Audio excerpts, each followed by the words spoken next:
दिव्यजन्य एवं परम प्रभुंकर दिव्यचरण कमलरे मोर कृतज्ञता भरा प्रणाम एवं उपस्थित समस्त सम्मान आप भाई मान प्रणाम जनावा सहित समस्त हृदय माँ दिव्य उपस्थिति को कृतज्ञता ज्ञापन कर मैंने भाई आलोचना तो शुणिले समस्ते प्रश्न को आधार करी निजे निजे जितेबाला निज को ऑब्जर्व करवा निजर सत्तार स्थिति को एवं सत्ता मान इनवॉल्वमेंट को से आम निजे निज को चिन्हवा गोटे सुजोग पाइबा आम निजर सत्ता संपर्क रे गोटे स्पष्टता प्राप्त कर गोटे सुजोग आम मैंने पाइबा से धारा मान ये प्रश्न गुड़िक प्रस्तुत कराई आपण मैंने समस्ते आशा करुच्ची गत काली तो अनुरोध करा मैंने निश्चित भाव में पाठ करेंगे बुझापी चेष्टा करेंगे ये प्रश्न को आधार करी निजर सत्ता मान को चिन्हवाई चेष्टा करेंगे जो गोटे प्रश्न आसूची जे माँ उपस्थिति बची पार्छु कि नहीं माँ स्मरण मोर हृदय रोचे कि नहीं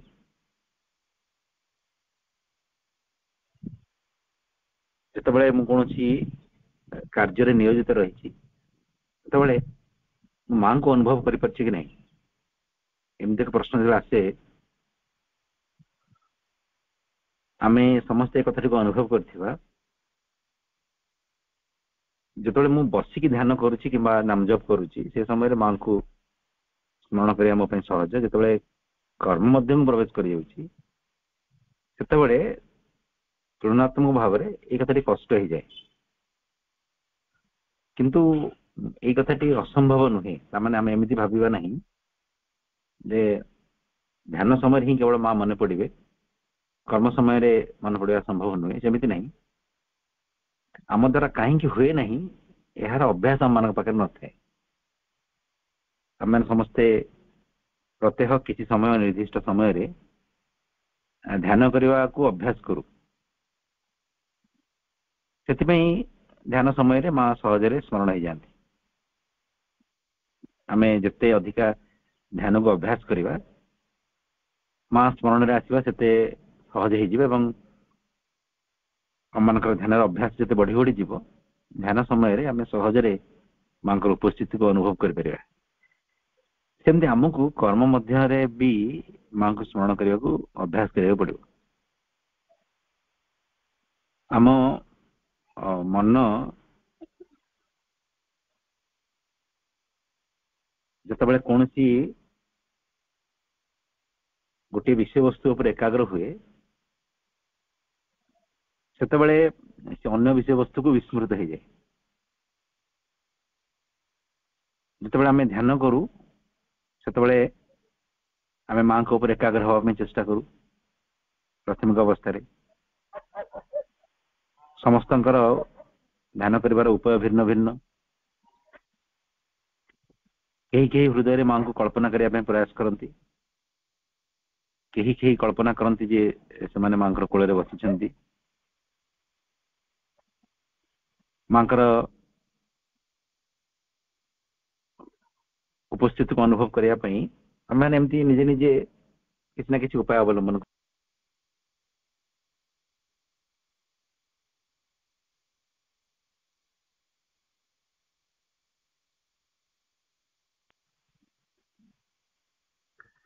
धीरे धीरे आम मैंने माँ उपस्थिति को उपलब्धि करने चाहूँ माने से जगह मनर भूमिका टी कम हो जाए कि प्राथमिक अवस्था ध्यान आमको मन ही चेष्टा करे मन ही साहाय्य करे तापर धीरे धीरे आम माँ उपस्थिति बंचार अभ्यास हो जाऊ सेमती जिते आम कौन कर्म मध्य प्रवेश करूँ जो मनर साहाय्य आम मैंने माँ को एकाग्र हवा प्रयास करूँ से मनटी कौन करे कर्म उपर एकाग्र हो जाए जो मनटी कर्म उपर एकाग्र हम से स्वाभाविक भाव में पूर्व जमती से माँ एकाग्र थिला एकाग्रता माँ उपर हटिज आम से समय कर्म उपर फोकस करदेवा एकाग्र होमर एकाग्रता माँ उपर हटो जो आम गोटे प्रकार लगे जमी आम माँ को विस्मृत हो गलु कर्म मध्यम कर्म समय आम माँ को स्मरण करने संभव हो ना एमती लगे किंतु जदि आम से कथाटी को भी अभ्यास करवा धीरे धीरे मन कर्म पर एकाग्र हवा सत्वे भी माँ स्मरण आम स्मरण आम मैंने वंचित हवा नहीं ये जगह कौन करा पड़ो माँ से विषय भी कहते जे आम कर्म करने पूर्व किसी समय कर्म उपर एकाग्र हवा पड़ो जे आम गोटे कर्म करने जाऊँ माँ को एकाग्र हवा पड़ो एवं माँ को स्मरण करा पड़ो कर्म संपर्क में माँ को जनवा पड़ो अवगत करा पड़ो एवं तापर माँ उपस्थिति प्रार्थना करें मैंने कर्म मध्य प्रवेश करें जो कर्मटी समाप्त घटो से मैंने माँ को एकाग्र हवा कर्म संपर्क में माँ को अवगत करवा कर्मटी को माँ पाखे समर्पण करवा यहाँ हूँ प्राथमिक अवस्थार प्रोसेस आम मैंने जो कुनि कुनि कथा गुड़िक माँ को जनाऊ बेले बेले आमको एमती लगे जे ये गोटे बोधे विराट बड़ा गोटे साधनार उपाय नुह साधनार उपाय कौन आम बसिक ध्यान करवा सावित्री पढ़ा समाधि मंदिर में बसवा इत्यादि इत्यादि साधना किंतु मु गोटे खाद्यटे खाऊची ताकू मु जणे कि माँ को खाइबी जे माँ मुझे खाद्यटे खाऊची मु गोटे कौन चिंता करुची से चिंताटी को माँ को जनइबी जे माँ मुझे चिंताटी करुची आम मॉर्निंग वॉक बाहर माँ को जनवा जे माँ मु मॉर्निंग वॉक जाऊँगी माँ मु फूल तोड़ाई जाऊँगी माँ मु डाक्तर पाखु जाऊँगी माँ मु एपरिकी मु सिनेमा देखा जाऊँगी जिथे छोट छोट कथा अबे माँ को जनाऊँ आमको बेले बेले हल्का मन लगे जे ये गुड़ाक साधना नुह किंतु वास्तव में ये गुड़ाक ही साधना आम जहाँ चिंता करुचु जहाँ भावुचु जहाँ प्लान करुचु जहाँ जो कथा गुड़ी को लेकिन आम मान भर दुख रही आम मान भर गोटे प्रकार अभिमान रही भविष्य किसी कथा को लेकिन आम मान भर गोटे आशंका रही अनेक कथा आम मान भर रही से सब कुनि कुनि कथा गुड़िक सबकि माँ को जनवाटा हूँ भी साधनार गोटे बहुत बलिष्ठ माध्यम आम जो सबकि माँ को जनवाई आरंभ करवा सबकि धीरे धीरे प्रथम आम कम आरंभ जनइलु कम शेष जनइलु कम शेष माँ पाखे आम कर्मर रिपोर्ट टाक रखिलु तो धीरे धीरे आमर मनर गोटे अभ्यास आसो मन कर्म मध्य भी माँ को स्मरण कर ये अभ्यास द्वारा स्वतस्फूर्त भाव में आम हृदय माँ स्मरण में संपूर्ण बंचार अवस्था को पलैब मैंने गोटे कन्स्टांट प्रेजेंस को सब फिल करवा आम जीवन टी माँ उपस्थितिर भित्ति उपर छिड़ा हो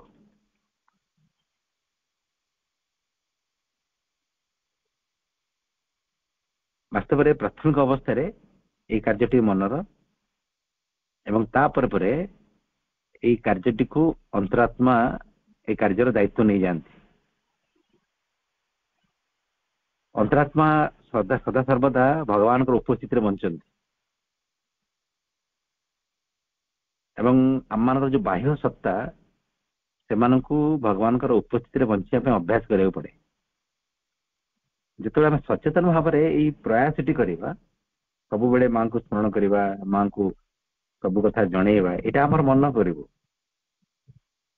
किंतु मनर यही प्रयास बल अंतरात्मा स्वतस्फूर्त भाव में माँ से उपस्थिति को ବାହାରେ ପ୍ରକାଶ କରିବା ପାଇଁ ଗୋଟେ ସୁଯୋଗ ପାଇବେ। ଆମେ ଯୋଉ ଉପସ୍ଥିତି ଭଗବାନଙ୍କର ଅନ୍ତରାତ୍ମା କ୍ୟାରି କରୁଛନ୍ତି ସେଇଟାକୁ ବାହାରେ ଅନୁଭବ କରିବା ପାଇଁ ମନକୁ ସେ ପ୍ରସ୍ତୁତ କରେଇଦେବେ। ଯେତେବେଳେ ଆମେ ମନକୁ ପ୍ରସ୍ତୁତ କରେଇଦେବେ ଏବଂ ଆମମାନଙ୍କର ଯୋଉ ବାହାରର ପ୍ରୟାସ ରହିଛି, ଆମେ ମାନେ ବାରମ୍ବାର ସ୍ମରଣ କରୁଛୁ ମାଙ୍କୁ ଛୋଟ ଛୋଟ କଥା ଜଣାଉଛୁ, ସେଇ ପ୍ରୟାସ ଦ୍ୱାରା ବି ମନ ବି ସ୍ୱତଃସ୍ଫୂର୍ତ୍ତ ଭାବରେ ପ୍ରସ୍ତୁତ ହେଇଯିବ। ସିଏ ବି ଅନ୍ତରାତ୍ମାଙ୍କର ମଧ୍ୟରେ ଯୋଉ ମାଙ୍କର ଉପସ୍ଥିତିକୁ ଅନୁଭବ କରିବାର ସାମର୍ଥ୍ୟ ରହିଛି, ମନ ବି ତାକୁ ସ୍ମରଣ କରିପାରିବ, ମନ ବି ତାକୁ ଅନୁଭବ କରିପାରିବ। ଏବଂ ସେଇ ସମୟରେ ଆମେ ସ୍ୱତଃସ୍ଫୂର୍ତ୍ତ ଭାବରେ ବାହ୍ୟ ଜୀବନ ମଧ୍ୟରେ କର୍ମ କରିବା ସମୟରେ ବି ମାଙ୍କର ଉପସ୍ଥିତିକୁ ଧାରଣ କରି ରଖିପାରିବା। ସେ ଯୋଗ୍ୟତା ଆମମାନଙ୍କ ଭିତରେ ଆସିବ, ସାମର୍ଥ୍ୟ ଆମମାନଙ୍କ ଭିତରେ ଆସିବ। ଏବଂ ଧୀରେ ଧୀରେ ଏଇ ସ୍ମରଣଟି ଅନ୍ତରାତ୍ମାଙ୍କରୁ ଯେମିତି ମନ ପାଖକୁ ଟ୍ରାନ୍ସଫର ହେଲା, ଧୀରେ ଧୀରେ ଆମର ପ୍ରାଣ ଆମ ମାନଙ୍କର ଶରୀର ପର୍ଯ୍ୟନ୍ତ ବି ଏଇ ଅନୁଭବଟି ଆସିବ। ଯେମିତି ପରମ ପ୍ରଭୁ ସାବିତ୍ରୀ ମହାକାବ୍ୟରେ କହୁଛନ୍ତି, even the body shall remember God. ଏପରିକି ଆମର ଶାରୀରିକ ସତ୍ତା ପର୍ଯ୍ୟନ୍ତ ବି ଭଗବାନଙ୍କର ସ୍ମରଣଟି ପଳେଇବ। ଏହା ଏକ ଅନନ୍ୟ ସ୍ୱତନ୍ତ୍ର ଅନୁଭୂତି ଏବଂ ଆମମାନଙ୍କର ଭବିଷ୍ୟତ ସେଇଆ, ମାନେ ସପ୍ତାହର ପ୍ରତ୍ୟେକ କୋଣ ଅନୁକୋଣରେ ମାଙ୍କୁ ଅନୁଭବ କରିବାର ଗୋଟେ ସମ୍ଭାବନା ନିଜ ହୃଦୟରେ କ୍ୟାରି କରିଛୁ। କିନ୍ତୁ ସେଥି ପର୍ଯ୍ୟନ୍ତ ଯିବା ପାଇଁ ଆମେ ପ୍ରଥମେ ମନ ଠାରୁ କାର୍ଯ୍ୟଟି ଆରମ୍ଭ କରିବା, ସ୍ମରଣ କରିବା ଏବଂ ସମର୍ପଣ କରିବା। ଏଇ ଯୋଉ ଉପାୟଟି, ଏଇଟା ଆମମାନଙ୍କର ଜୀବନର ଗୋଟେ ମୋଟୋ, ଜୀବନର ଗୋଟେ ସାଧନାର ମାର୍ଗ। ଏହାର ସହିତ ସମ୍ପର୍କିତ ଗୋଟେ ଘଟଣାଟି ମୁଁ କହିବି ଆପଣମାନଙ୍କୁ, ତାପରେ ଆମେ ସମସ୍ତଙ୍କର ଆଲୋଚନା ମଧ୍ୟକୁ ପ୍ରବେଶ କରିବା। ସମସ୍ତେ ନିଜ ତରଫରୁ ଚେଷ୍ଟା କରିବେ ନିଜ ନିଜର ଅନୁଭବ କହିବା ପାଇଁ।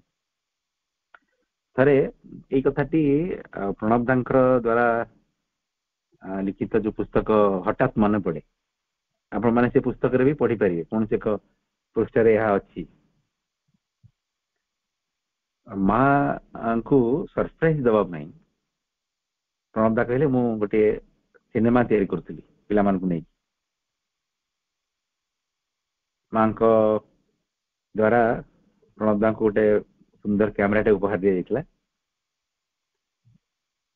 ଏବଂ ସେ କ୍ୟାମେରାକୁ ନେଇ ପ୍ରଣବ ଦା ବିଭିନ୍ନ ଭିଡିଓ ସବୁ ସୁଟ୍ କରିଥିଲେ ପିଲାମାନଙ୍କୁ ନେଇକି। ତାକୁ ନେଇକି ଗୋଟେ ସିନେମା ସେ କରୁଥିଲେ, ଗୋଟେ ପ୍ରୋଜେକ୍ଟ, ଭିଡିଓ ପ୍ରୋଜେକ୍ଟ।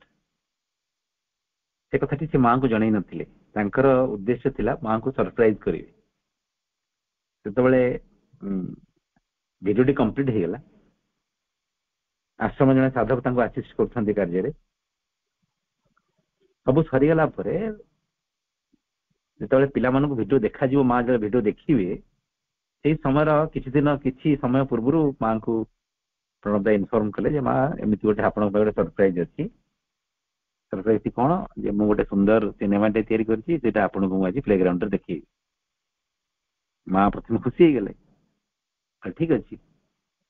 ତାପରେ ମା ସିନେମା ଦେଖିଲେ, ଦେଖିକି ବି ସିନେମାକୁ ପ୍ରଶଂସା କଲେ, ବହୁତ ସୁନ୍ଦର ହେଇଛି ବୋଲି ମା କହିଲେ।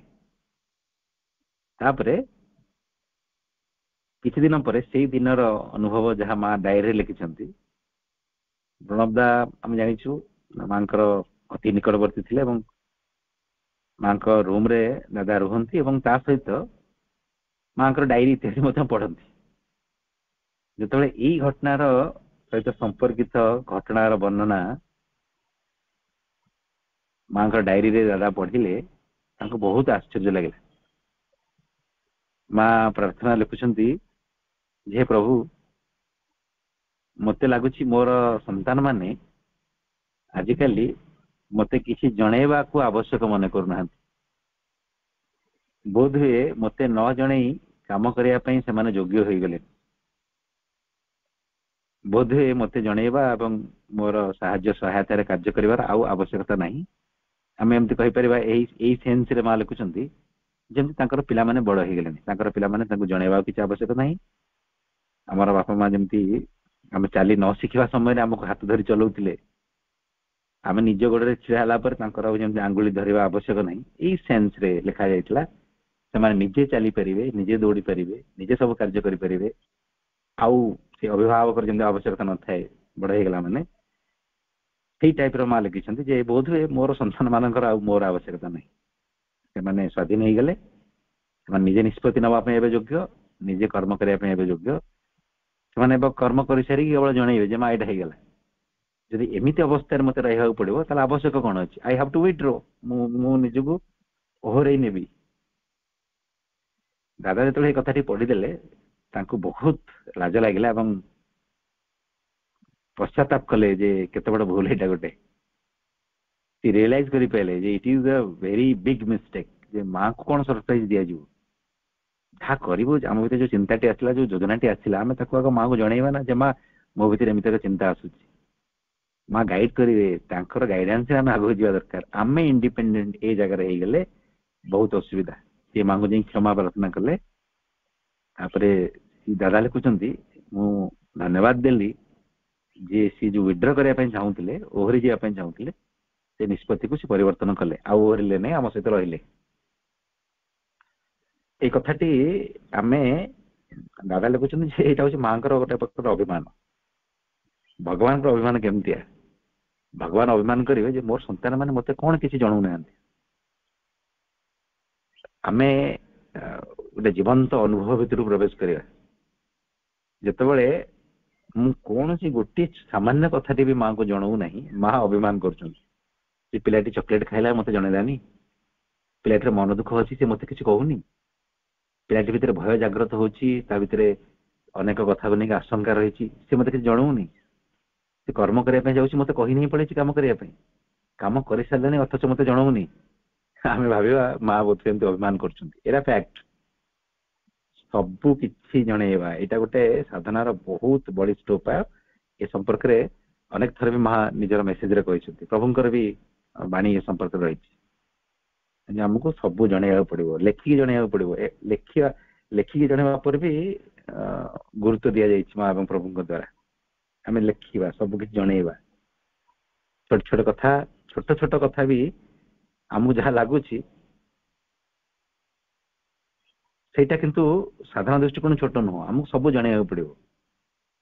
ଯଦି ମୁଁ ଗୋଟେ ଗ୍ଲାସ ପାଣି ପିଇବି କଣ ମାଙ୍କୁ ଜଣେଇବି, ଏଇଟା ଆମକୁ ପିଲାଳିଆମି ଲାଗୁଥାଇପାରେ, କିନ୍ତୁ ତାହା ବି ଆବଶ୍ୟକ। ହଠାତ୍ ଏଇ ପ୍ରଶ୍ନ ଆଲୋଚନା କଲା ବେଳେ ଉଦାହରଣଟି ମୋର ସ୍ମରଣକୁ ଆସିଲା, ଏବଂ ଏହି ଉଦାହରଣଟି ଆଲୋଚନା କଲା ବେଳେ ଆହୁରି ଏକ କଥା ବି ମୋର ମନେ ପଡିଲା। ମୁଁ ଭାବୁଛି ସେ କଥାଟି ବି ସମସ୍ତଙ୍କୁ କହିବା ଆବଶ୍ୟକ, ଯେ କେମିତି ସାଧକ ମାନେ ସବୁ କଥା ମାକୁ ଜଣାଉଥିଲେ। ଆପଣ ଦେଖିବେ ଯେତେବେଳେ ଆମେ ଘରର ଗୋଟେ ମୁରବୀର ସ୍ଥାନକୁ ଆମେ ଚାଲି ଯାଉଛେ, ଆମେ ବେଳେବେଳେ ଭାବୁ ଯେ ମୁଁ ତ ବର୍ତ୍ତମାନ ରେସ୍ପନ୍ସିବଲ, ମୁଁ ତ ବର୍ତ୍ତମାନ ଦାୟିତ୍ୱକୁ ଆସିଗଲି, ମୁଁ ଜଣେଇବି କଣ। ଯେମିତି ଆମେ ପିଲା ଥିଲା ବେଳେ ଆମର ଘରର ଡ୍ରୟର ଭିତରେ ଯଦି କିଛି ପଇସା ରହିଛି, ଆମେ ନେବା ପୂର୍ବରୁ ଆମେ ଉଚିତ ମନେ କରୁଥିଲୁ ଯେ ଆମର ବାପା ମାଙ୍କୁ ଜଣେଇବୁ, ଆମର ଅଭିଭାବକକୁ ଜଣେଇବୁ ଯେ ଏ ପଇସାଟା ଅଛି ମୁଁ ନଉଛି। ଯେତେବେଳେ ଆମେ ସପୋଜ ରୋଜଗାର କରିବାକୁ ଆରମ୍ଭ କଲୁ, ଆମେ ରୋଜଗାର କରିସାରିକି ସେଇ ଡ୍ରୟରରେ ଆମେ ପଇସା ରଖିଲୁ, ଆମେ ଡ୍ରୟର ଖୋଲିକି ଆଉ କଣ କାହାକୁ ପଚାରିବୁ କି ପଇସା ନେବା ପାଇଁ, କାରଣ ସେ ମନିଟା ହଉଛି ଆମର।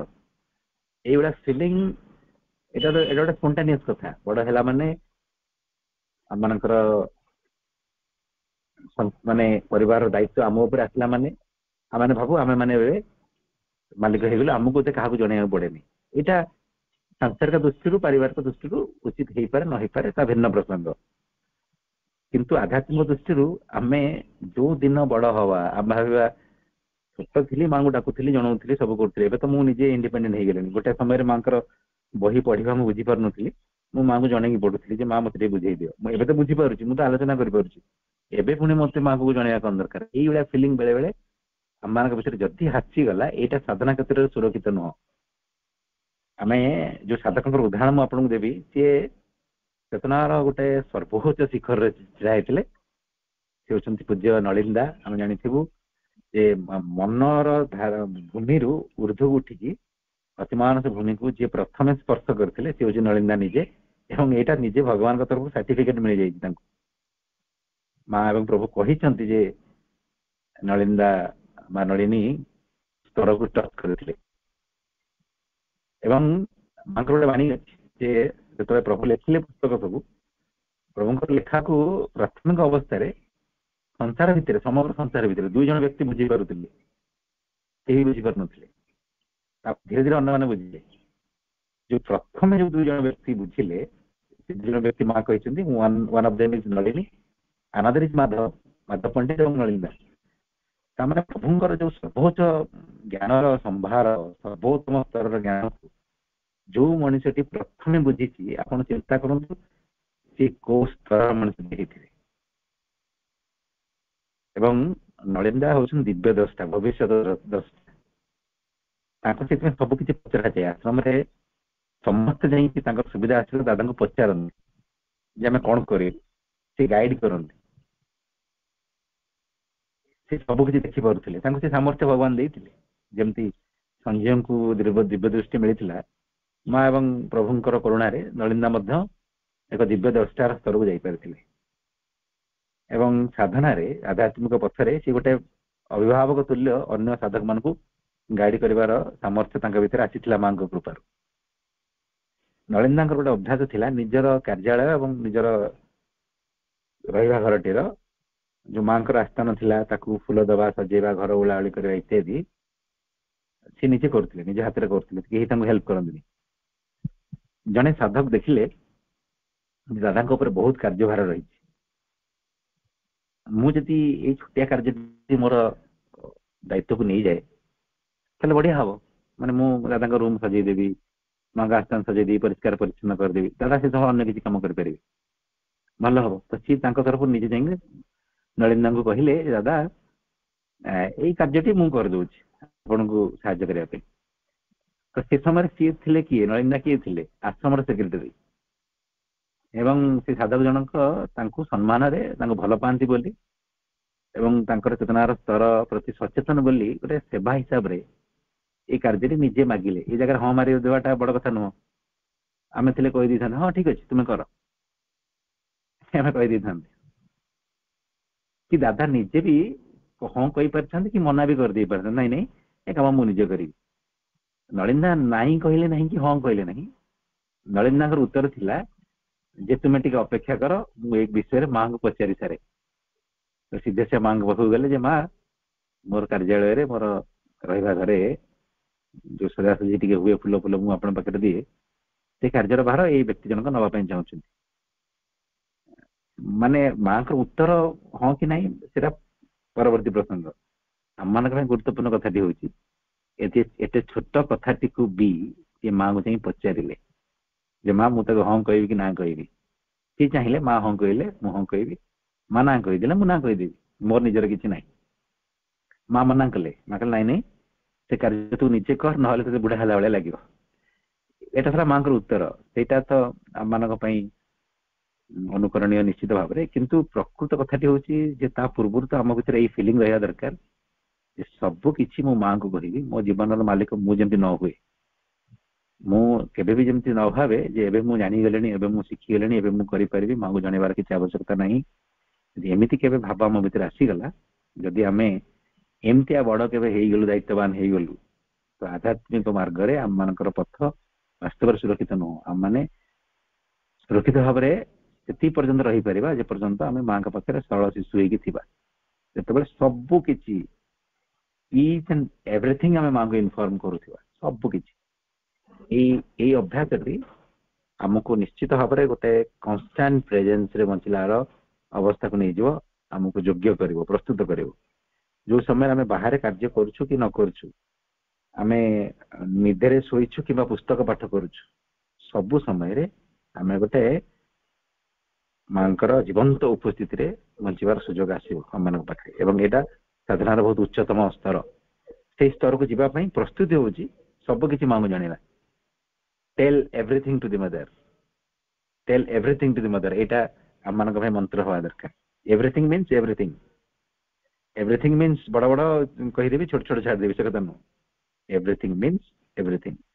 मु रागिले भी मांगु जणेबी, मो भीतर इच्छा आसली मांगु जणेबी, मन दुख हेले मांगु जणेबी, छोटिया कथाटे कौन खाइबी मांगु जणेबी, बस रे जीवा को बाहर छी मांगु जणेबी बाहरबी, बस रे बसिली मांगु जणेबी बाहर बसिबी, सब किछि एवरीथिंग। एवं धीरे धीरे हबो। सेति पई माने राइटिंग पई एति पई कहवा जाय जे आमे लिखिबा आरंभ करबा, आमे चेक कला को कहबा मन पड़ी जीवो नहीं नहीं ए कथा तो मां को जणै नहीं। आज गोटे मु बाटे रे ओल्हे गोटे पानी ग्लास पी देथिली, मु भूली जाइछि मां को जणै नहीं। लेखिला बेले मन पड़गले पुणी ताको लिखिदेवा किंतु जदि आम स्मरण रे कहूँ भूली जबार बहुत चांस अच्छी से लेखिकी जनवा रिटेन इनफॉरमेशन रिटेन रिपोर्ट बेसी डिटेल हवार संभावना जेहेतु थाए आम सब किसी माँ को जन लेखिकी जनइले बहुत भल मो तरफ आलोचना टी रखुची समस्त भाई मान अनेक अनेक शुभकामना एबे आमे निज तरफ निजर अनुभव को टिके बांटिया चेष्टा करवा प्रश्न को आधार करी आमे जहाँ जहाँ बुझीचु आमे जहाँ जहाँ अनुभव करचु को सत्ता मानकर भूमिका को कार्य रहुची ताकू आमे समस्त आगे प्रकाश करवा एवं एपरी प्रकाश करिवार उपाय ही आमे धीरे धीरे आम निज संपर्क रे गोटे स्पष्टता प्राप्त हबा मा मा मा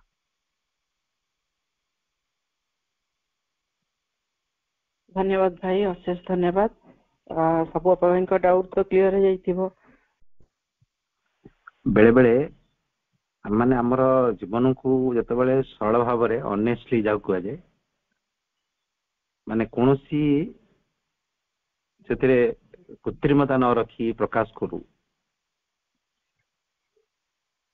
यह गोटे भल अवस्था अग्रगत करिया पई मो द्वारा हो नहीं एवं मु जदि से कथाटी जानी जे हाँ यहाँ हवा उचित किंतु मो द्वारा हो नहीं तले यह गोटे बहुत भल अवस्था जदि मो द्वारा हो नहीं एवं मो द्वारा हो नहीं बोली ए कथाटी को मु जानी नहीं ताले से अवस्था को अतिक्रम करबा पई बा से अग्रगति करबा पई मो भीतर सामर्थ्य नहीं जतबे मु एटलिस्ट जानी जाउची जे मां को प्रत्येक मुहूर्त रे स्मरण करबा आवश्यक यह मो द्वारा हो नहीं ताले एटा गोटे भल अवस्था चेतनार आमको आ सहित कौन करबा पड़िबो भाई जम कहले जे स्मरण करबा उचित किंतु पर्यंत से करि पारि ना आम आम आम समस्त ऑलमोस्ट समस्त से अवस्था किछि किछि हुए तो हाथ गणती अपभाई थी पारती स्वतंत्र अपभाई थी पारती जो मैंने से स्तर को जाई पारे किंतु साधारणतः माने से अवस्था रही आम जानीचु स्मरण करबा उचित आवश्यक किंतु आम करूना आमको कौन करा पड़ो जो मैंने ये अवस्था में अच्छु से अवस्था माँ कहते गोटे आस्पिरेशन को केवल जोड़ा पड़ो मु जानीगले हवा उचित एवं एक कथा भी मुझे जानीगले जे मो द्वारा यहाँ है नहीं तापर तार सहित से अवस्था रे मु गोटे आस्पृहा को सेठी जोड़ीबी जे हाँ मु हेबी मु है नहीं किंतु मु हेबी माँ मते आपण सहायता प्रदान करंतु हृदय गोटे आस्पृहा से हवा पई जदि जोड़ी हे गला माँ कहते गोटे आलोकटी आसीबो तुमको से अवस्था को नवा पई सहायता प्रदान करबा हम माने ही आम लिखुछु माँ को मु लिखी जे माँ मु आपनकर नित्य उपस्थिति रे बंचिबा आवश्यक किंतु मु बंची पारु नहीं एवं मु बंचिबा पई चाहूची मु आपनकर उपस्थिति रे बंचीबी जेतले ए आस्पृहा ए प्रार्थना आम सब बेले करि चलिबा जेतले हमर चेतना ए प्रार्थना माध्यम प्रस्तुत हे जिवो माँ से से उपहार टी हमको देदेवे आम बेले बेले हमर निजर अग्रगति को देखिकी भी आम आश्चर्य हवा मु जने भाईंकर उदाहरण दउची से भाई जनक बहुत क्रोधी एवं छोट छोट कथार से प्रतिक्रिया देखा बहुत भयंकर प्रतिक्रिया आप प्रतिक्रिया को संभाली पारे कि गोटे कौन कहीदेले सी बहुत रागी जीव हठात किंतु भीतर रियलाइजेशन थिला जे मु प्रतिक्रिया देखी दउची किंतु एटा देखा उचित नुह मत निजको संयत करबा आवश्यक मोर निज उपर नियंत्रण रहबा आवश्यक ये कौन कहला मु कहीं गुरुत्व देखी प्रतिक्रिया देखी भीतर इच्छाटी थाए से निरंतर माँ को जनाती जब भी प्रतिक्रिया देखी दिखाते बहुत कष्ट लगे से कष्टटी को माँ को जनाती माँ मुझे हवा चाहूँ कि पारूनी हवा चाहूँ कि नहीं पारूनी ये अभ्यास थाए माँ को सब बेले जनइबा दिने कौन है सी विद्यालय अच्छा कौन गोटे पिलार सर्टिफिकेट किसी त्रुटि कामटी नुह से कामटी ऑफिस स्टाफ मानकर द्वारा त्रुटि जड़े अभिभावक आसिकी यही भाई को अश्लील भाषा गाली कले से भाई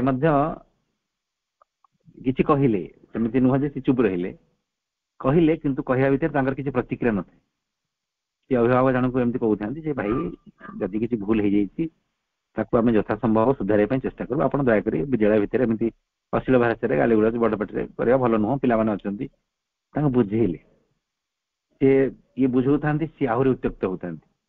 ସେ ଯେତେ ଉତ୍ତ୍ୟକ୍ତ ହେଇକି ବୁଝଉଥାନ୍ତି ଏ ଭାଇ ଜଣକ ସେତେ ଶାନ୍ତ ହେଇକି ତାଙ୍କୁ ବୁଝଉଥାନ୍ତି। କିଛି ସମୟ ପରେ ସେ ଅଭିଭାବକ ଜଣକ ଶାନ୍ତ ହେଇଗଲେ ଏବଂ ଆଙ୍କୁ କ୍ଷମା ମାଗିଲେ ଯେ ଭାଇ ସତ କଥା ଆପଣଙ୍କୁ ସେମିତି କହିବାର ନଥିଲା, ମୁଁ କାହିଁକି କହିଥିଲି, ଭୁଲ ହେଇଗଲା, ମୁଁ ଟିକେ ରାଗିଥିଲି, କଣ କରିଥିଲି। ସେ ଅଭିମାନ କଲେ, ଅନୁତାପ କଲେ ଏବଂ କ୍ଷମା ପ୍ରାର୍ଥନା କଲେ ଭାଇଙ୍କ ପାଖରେ। ସବୁ ଘଟଣା ସରିଗଲା ପରେ ସେ ଭାଇ ଘରକୁ ଫେରି ଆସିକି ଆଶ୍ଚର୍ଯ୍ୟ ହଉଛନ୍ତି ଯେ ଏଇଟା ମୋ ଦ୍ଵାରା କେମିତି ସମ୍ଭବ ହେଲା, ହାଉ ଇଟ୍ ଇଜ ପସିବଲ ଫର ମି, ମୋ ଦ୍ଵାରା କେମିତି ଏଟା ସମ୍ଭବ ଯେ ମୁଁ ରାଗିଲି ନାହିଁ, ସେ ରାଗି ଜାଗି ଯାଉଛନ୍ତି, ମୁଁ ଶାନ୍ତ ଭାବରେ ବୁଝେଇ ବୁଝେଇ ଚାଲୁଛି, ଏଇଟା କେମିତି ସମ୍ଭବ। ସେ ବିଶ୍ୱାସ ବି କରିପାରୁନାହାନ୍ତି ଯେ ସିଏ କାର୍ଯ୍ୟଟି କରିପାରିଲେ, ଏଇଟା ଫ୍ୟାକ୍ଟ ଯେ ସିଏ ସେ କାର୍ଯ୍ୟଟି କରିନାହାନ୍ତି। ତାଙ୍କ ମାଧ୍ୟମରେ ପୂର୍ବରୁ ଗୋଟେ ଶକ୍ତିଟିଏ ତାଙ୍କୁ ରଗଉଥିଲା, ତାଙ୍କୁ ଯନ୍ତ୍ର କରୁଥିଲା, ବର୍ତ୍ତମାନ ସେଇ ଶକ୍ତି ଠାରୁ ଆହୁରି ଏକ ଶୁଦ୍ଧ ଏବଂ ବୃହତ୍ତର ଶକ୍ତି ପାଖରେ ସେ ନିରନ୍ତର ନିଜକୁ ସମର୍ପଣ କରିବା ପାଇଁ ପ୍ରୟାସ କରିଛନ୍ତି। ଯେତେବେଳେ ସେଇ ବୃହତ୍ତମ ଶକ୍ତି ନିଜର ଦାୟିତ୍ୱ ବହନ କରିବା ପାଇଁ ଚେଷ୍ଟା କଲା, ସେ କ୍ଷୁଦ୍ର ଶକ୍ତିର ଆଉ ସାମର୍ଥ୍ୟ ରହିଲା ନାହିଁ। ସେ ବୃହତ୍ତମ ଶକ୍ତିଟି ଯୋଉ ଶକ୍ତି ପ୍ରେମ ଏବଂ ଶାନ୍ତିର ଶକ୍ତି, ସେ ଭାଇଙ୍କୁ ଅକ୍ତିଆର କରି ନେଇଥିଲା। ପୂର୍ବରୁ ବି ସେ ଭାଇ ବିଶ୍ୱାସ କରିପାରୁନଥିଲେ ଯେ ସିଏ କେମିତି ରାଗିଲେ, ସେ କେମିତି ରାଗିଲେ, କାରଣ ତାକୁ ଆଉ ଜଣେ ରଗଉଥିଲା। ଏବେ ବି ସେ ବିଶ୍ୱାସ କରିପାରୁନାହାନ୍ତି ଯେ ସିଏ କେମିତି ଶାନ୍ତ ହେଲେ, କାରଣ ଶାନ୍ତର ଶକ୍ତି ଏବଂ ପ୍ରେମର ଶକ୍ତି ତାଙ୍କୁ ଅକ୍ତିଆର କଲା। ଆମ ମାନଙ୍କର କାର୍ଯ୍ୟଟି ହଉଛି ସେଇଆ, ନିରନ୍ତର ସେ ଶାନ୍ତି ପ୍ରେମର ଶକ୍ତି, ସେଇ କରୁଣାର ଶକ୍ତି, ସେଇ କୃପାର ଶକ୍ତି ପାଖରେ ନିଜକୁ ସମର୍ପଣ କରିବା। ସେ ହଉଛନ୍ତି ମା। ଯେତେବେଳେ ମୁଁ କ୍ଷୁଦ୍ର ଶକ୍ତି ମାନଙ୍କ ଦ୍ୱାରା ପରିଚାଳିତ ହେଇ କାମ, କ୍ରୋଧ, ଲୋଭ, ଇର୍ଷା ଭିତରେ ପ୍ରବେଶ କରି ଯାଉଛି, ସେତେବେଳେ ମୋର ଜୀବନ ଗୋଟେ ଭିନ୍ନ ଅବସ୍ଥାରେ ରହୁଛି।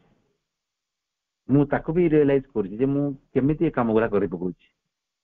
କିନ୍ତୁ ଯଦି ସେଇ ସହିତ ମୁଁ ଟିକେ ଆସ୍ପୁରାକୁ ଯୋଡି ଦେଲି, ନାଇଁ ମା ମୁଁ ତୋର ହବାକୁ ପାଇଁ ଚାହୁଁଛି, ମା ମତେ ଏଇ ସବୁ ଶକ୍ତିର କବଳରୁ ମୁକ୍ତ କର, ଯେତେବେଳେ ପ୍ରାର୍ଥନା କରି ଚାଲୁଛି, ଯେତେବେଳେ ଏଇ ପ୍ରାର୍ଥନା, ପ୍ରତ୍ୟେକ ପ୍ରାର୍ଥନା ମୋର ଚେତନାକୁ ସେଇ ଉଚ୍ଚତମ ଶକ୍ତିକୁ ଧାରଣ କରିବା ପାଇଁ ପ୍ରସ୍ତୁତ କରେ।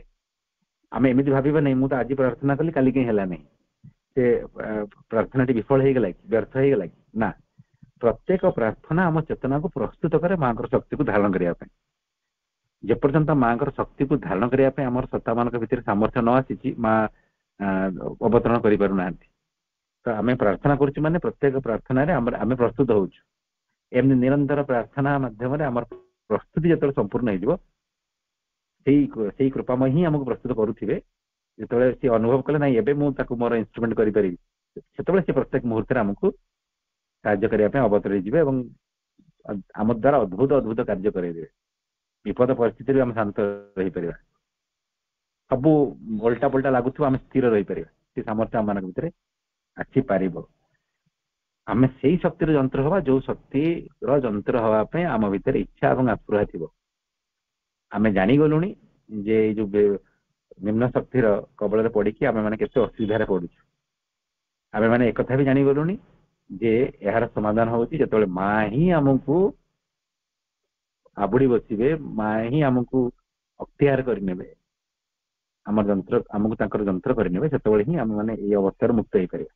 ଆମେ ସେଇ କଥାଟିକୁ ନିରନ୍ତର ପ୍ରାର୍ଥନା କରି ଚାଲିବା। ଯାହାବି ଆମ ଦ୍ୱାରା ଭୁଲ ହେଇଯାଉଛି ତାକୁ ଜଣେଇ ଚାଲିବା ମାଙ୍କୁ, ଏବଂ ଭୁଲ ନ ହବା ପାଇଁ ପ୍ରାର୍ଥନା କରି ଚାଲିବା, ତାଙ୍କର ଯନ୍ତ୍ର ହବା ପାଇଁ ଆମେ ପ୍ରାର୍ଥନା କରି ଚାଲିବା, ଏବଂ ସମୟ ଆସିବ ସେ ଆମକୁ ତାଙ୍କର ଯନ୍ତ୍ର କରିନେବେ। ମୁଁ ଏମପି ପଣ୍ଡିତଙ୍କର ଗୋଟେ ଉଦାହରଣ ଦଉଛି ଆପଣ ମାନଙ୍କୁ।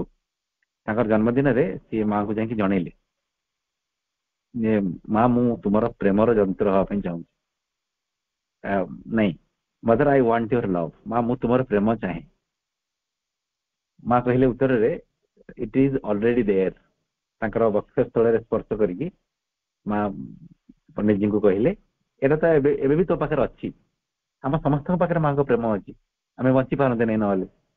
ଆମ ହୃଦୟ ଅଛି ମାନେ ହୃଦୟ ଭିତରେ ମା ଅଛନ୍ତି, ଆମ ହୃଦୟ ଭିତରେ ମା ଅଛନ୍ତି ମାନେ ମାଙ୍କର ପ୍ରେମ ବି ଅଛି, କାରଣ ସେ ତ ପ୍ରେମମୟୀ, ପ୍ରେମର ପ୍ରତିଭୁ, ପ୍ରେମର ଅବତାର। ମା କହିଲେ ହଁ ଏଇଟା ତ ଏବେ ବି ତୋ ପାଖରେ ଅଛି। ତାପରେ ପଣ୍ଡିତଜୀ ନିଜର ଆସ୍ପୃହା, ନିଜର ପ୍ରାର୍ଥନାଟି ରଖୁଛନ୍ତି, but mother I want to manifest it. ମା ମୁଁ ଏହାକୁ ପ୍ରକାଶ କରିବା ପାଇଁ ଚାହୁଁଛି। ତାମାନେ ମୁଁ ତୁମର ପ୍ରେମର ଗୋଟେ ଡିଷ୍ଟ୍ରିବ୍ୟୁଟର ହବା ପାଇଁ ଚାହୁଁଛି। ମେକ୍ ମି ଦ medium of your love, make me the distributor of your love, ଏଇ ଟାଇପ ର କଥା। I want to manifest it, ମୁଁ ତାକୁ ପ୍ରକାଶ କରିବା ପାଇଁ ଚାହୁଁଛି। ତାପରେ ମା ଗ୍ରାଣ୍ଟ କଲେ ତାଙ୍କ ଜନ୍ମଦିନରେ। ସେଇଦିନ ମା ଗ୍ରାଣ୍ଟ କଲେ, ଏଇଟା ତ ଡକୁମେଣ୍ଟେଡ, କିନ୍ତୁ ମତେ ଲାଗେ ଏଇ କଥାଟି ଏମପି ପଣ୍ଡିତ ସେଦିନ ହୁଏତ ମାଙ୍କୁ ଖୋଲିକି କହିଲେ, କିନ୍ତୁ ତା ପୂର୍ବରୁ ବି ସେ କହିନାହାନ୍ତି ବୋଲି ଆମେ କହିପାରିବାନି। ଅନେକ ଥର, ଶହ ଶହ ଥର ମାଙ୍କୁ ପ୍ରାର୍ଥନା ସେ ଜଣେଇଥିବେ, କଥାରେ ବି କହିଥିବେ, ଲେଖିଥିବେ ବି, ହେଇପାରେ ଏହା। ଅତି କମରେ ତ ସ୍ମରଣରେ, ଚିନ୍ତାରେ ସେ ଜଣେଇଥିବ ମାଙ୍କୁ ଯେ ମା ମୁଁ ତୁମର ପ୍ରେମର ଯନ୍ତ୍ର ହେବା ପାଇଁ ଚାହୁଁଛି। ସେଇ ଜନ୍ମଦିନର ସମୟଟି ହୁଏତ ସେଇ ଆସ୍ପୃହାର ଫଳବତୀ ହବାର ଚରମ ଦିନଟି ଥିଲା, ଶେଷ ମୁହୂର୍ତ୍ତ ଥିଲା, ଯୋଉଦିନ ମା କେବଳ ସାଇନ୍ କଲେ। ତାପରେ ଏଇଟା ତ ଅନେକ ସାଧକ ମାନଙ୍କର ବି ଅନୁଭବ ରହିଛି ଯେ ସିଏ ହତାଶ ଥିବା ସମୟରେ ଯଦି ପଣ୍ଡିତଜୀ ଆସି ପହଞ୍ଚି ଯାଆନ୍ତି, ସମସ୍ତଙ୍କର ହତାଶ କରି ଚାଲିଯାଏ, ସମସ୍ତେ ମାଙ୍କର ପ୍ରେମକୁ ଅନୁଭବ କରନ୍ତି। Because mother has made him her instrument of love. ଆମମାନେ ସେମିତି କଣ ମାଙ୍କୁ ମାଗୁଛୁ, ମାଗି ଚାଲିଛୁ, ଆମ ଜୀବନ ସେଇ ଅବସ୍ଥାକୁ ଯିବ। ଏଥିପ୍ରତି ଆମେ ସବୁ ସଦା ସର୍ବଦା ସଚେତନ ରହିବା। ଅନୁଗାମୀ ମାନେ ତାଙ୍କୁ ବି ତାଙ୍କ ଅନୁଗାମୀ ମାନେ କହିଲେ ଯେ ଆପଣ ଏଇଟା ମା କାଳୀକୁ କହୁନାହାନ୍ତି କାହିଁକି? ଆପଣ ଶାରୀରିକ ଯନ୍ତ୍ରଣା ଛଟପଟ ହଉଛନ୍ତି, ଏତେ କଷ୍ଟ ପାଉଛନ୍ତି, ଆଉ ଆପଣ କହିପାରନ୍ତେ ମାଙ୍କୁ। ସେ ଉତ୍ତର ରଖିଲେ ଯେ ଏଇଟା କଣ ମା ଜାଣନ୍ତିନି ଯେ ମାଙ୍କୁ ମୁଁ କହିବି? ଯୋଉ କେତୋଟି ମୁହୂର୍ତ୍ତ ମୁଁ ମାଙ୍କୁ ସାନ୍ନିଧ୍ୟ ପାଉଛି, ସେଇଟା ଏ ସବୁକୁ ଅତିକ୍ରମ କରି ଯାଉଛି, ତାଙ୍କୁ ଏଇଟା କହିବା କଣ ଦରକାର? ଇଏ ଗୋଟେ କଥା। ଆଉ ଗୋଟେ କଥା, ଆମେ ପୁରାଣର ଗୋଟେ କଥା ଆମେ ଜାଣିଛନ୍ତି, ପ୍ରଭୁ ରାମଚନ୍ଦ୍ରଙ୍କର ପାଦ ଥରେ ଗୋଟେ ବେଙ୍ଗ ଉପରେ ପଡି ଯାଇଥିଲା, ଏବଂ ଯେତେବେଳେ ପ୍ରଭୁ ଜାଣିଲେ ଯେ ବେଙ୍ଗଟି ଅଛି, ତାକୁ ପାଦ ଉଠେଇ ଦେଲେ, ଏବଂ ତାପରେ ସେ ବେଙ୍ଗଟିକୁ କହୁଛନ୍ତି, ଆରେ ତୋ ଉପରେ ମୋ ପାଦ ପଡିଯାଇଛି, ତୁ ମତେ କହୁନା ପାଦ ପଡିଯାଇଛି ବୋଲି, ତୁ କହୁନୁ କେମିତି? ଯେ ପ୍ରଭୁ କାହାକୁ କହିବି? ଯଦି ଏ ସଂସାରକୁ ଚଲଉଥିଲା ବାଲା ତାଙ୍କ ପାଦ ମୋ ଉପରେ ରଖିଦିଅନ୍ତି, ମୁଁ କାହାକୁ କହିବି ଏଠୁ ଉଦ୍ଧାର କରିବା ପାଇଁ? ଏଠି ଦିଟା କଣ୍ଟେଷ୍ଟରେ ଭାଇ ଦି ଜଣ ଯାକ କହିଲେନି, ନା ବେଙ୍ଗ କହିଲା ନା ରାମକୃଷ୍ଣ ପରମହଂସ କହିଲେ। ଏ କଥାରେ କଣ କହିବେ ଭାଇ?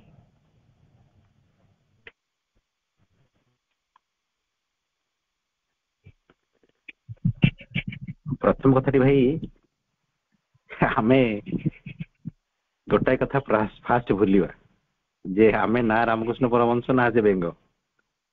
ଆମେ ମାନେ ସମସ୍ତଙ୍କ ଠାରୁ ଏକ ଅଦ୍ୱିତୀୟ ସତ୍ତା, ଯିଏ ପୃଥିବୀ ଯେତେବେଳେ ପରମ ରୂପାନ୍ତରର ଲକ୍ଷ୍ୟକୁ ସିଦ୍ଧ କରିବା ପାଇଁ ଯାଉଛି, ସେ ପରମ ରୂପାନ୍ତର ଲକ୍ଷ୍ୟକୁ ମା ଭଗବତୀ ନିଜେ ଦାୟିତ୍ୱ ବହନ କରିସାରିଛନ୍ତି, ଏବଂ ଆମେମାନେ ସେଇ ସ୍ୱତନ୍ତ୍ର ସତ୍ତା ମାନଙ୍କ ଭିତରୁ ଜଣେ ଜଣେ ଯୋଉମାନଙ୍କୁ ସେ କୃପା କରି ଇନଫର୍ମ କରିଛନ୍ତି ଏବଂ ପାର୍ଟିସିପେଟ କରିବାର ସୁଯୋଗ ଦେଇଛନ୍ତି। ସେଥିପାଇଁ ଆମେ ଆମ ଲାଇଫକୁ କେବେ ବି କାହା ସହିତ, ପ୍ରିଭିୟସ ଯୋଗୀ ଋଷି ମାନଙ୍କ ସହିତ କିମ୍ବା କୌଣସି ଏଇ ସବୁ କଥା ସହିତ କମ୍ପେୟାର କରିକି ବିଚାର କରିବା ଆମ ଦୃଷ୍ଟିରୁ କେବେ ବି ଗୋଟେ ଗ୍ରହଣୀୟ କଥା ନୁହେଁ। ଆମର କଥା ରାମକୃଷ୍ଣ ପରମହଂସ ନ ଜଣେଇ ଥାଇପାରନ୍ତି, ବେଙ୍ଗଟି ନ ଜଣେଇ ଥାଇପାରେ, ଆମେ ଜଣେଇବା, କାରଣ ମା ଆମକୁ କହିଛନ୍ତି ଜଣେଇବା ପାଇଁ। ମାଙ୍କୁ ଗୋଟେ ପ୍ରଶ୍ନ ବି ସିଧାସଳଖ ରହିଛି ଯେ ଯଦି ଆପଣଙ୍କର ଉପସ୍ଥିତି ମୋ ସହିତ ରହିଛି, ମା ନିଜେ କହିଛନ୍ତି ନା ଯେ I am always with you.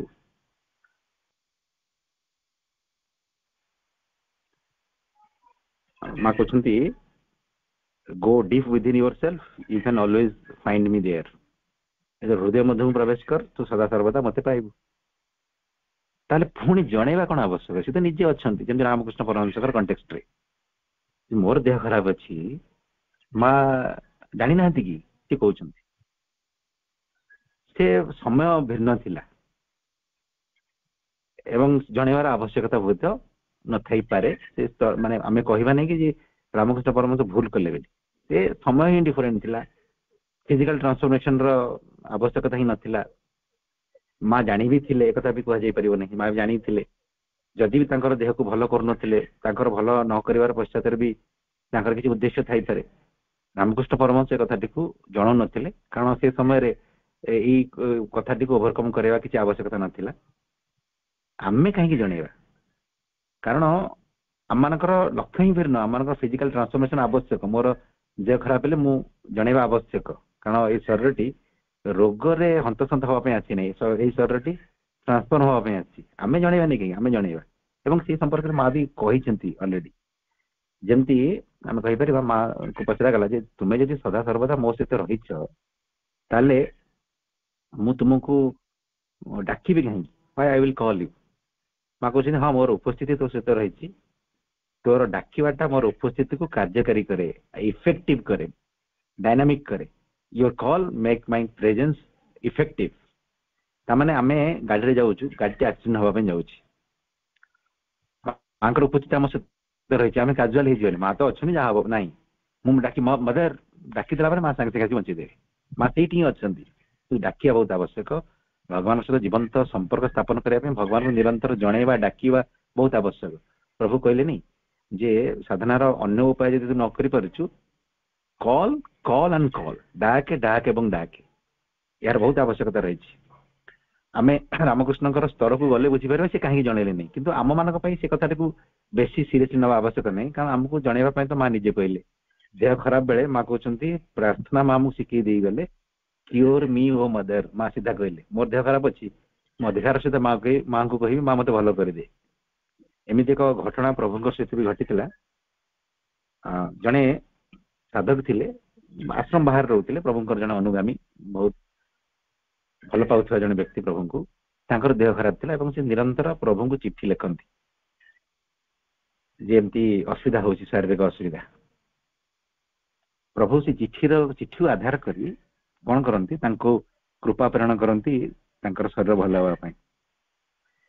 ଗୋଟେ ସମୟରେ ତାଙ୍କର ଶରୀର ବହୁତ ଡିଟୋରେଟ୍ ହେଇଗଲା, ବହୁତ ରୋଗଗ୍ରସ୍ତ ହେଇଗଲା, କିନ୍ତୁ ସେ ଚିଠି ଲେଖୁନାହାନ୍ତି, ପ୍ରଭୁଙ୍କୁ ଜଣାଉନାହାନ୍ତି।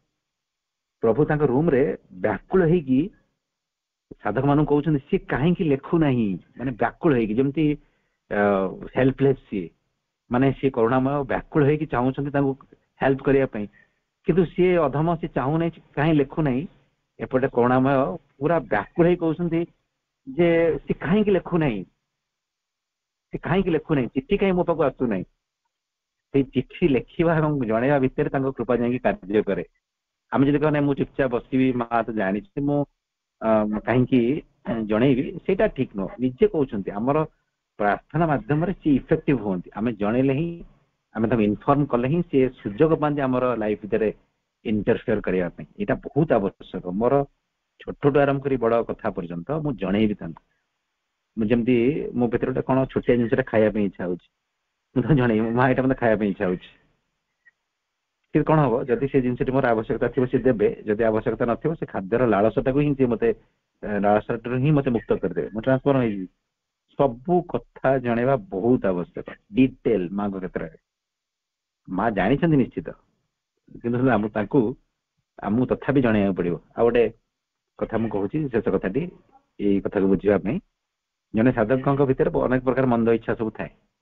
ସେ ମାଙ୍କୁ ଦର୍ଶନ କରିବା ପାଇଁ ଯାଆନ୍ତି, ସେ ଭାବନ୍ତି ଏଇ ସବୁ ମନ୍ଦ ଭାବର ସହିତ ମୁଁ ମାଙ୍କ ପାଖକୁ ଗଲେ ଭଲ ହବନି, ମତେ ଟିକେ ପ୍ରିପେୟାର ହେବାକୁ ପଡିବ।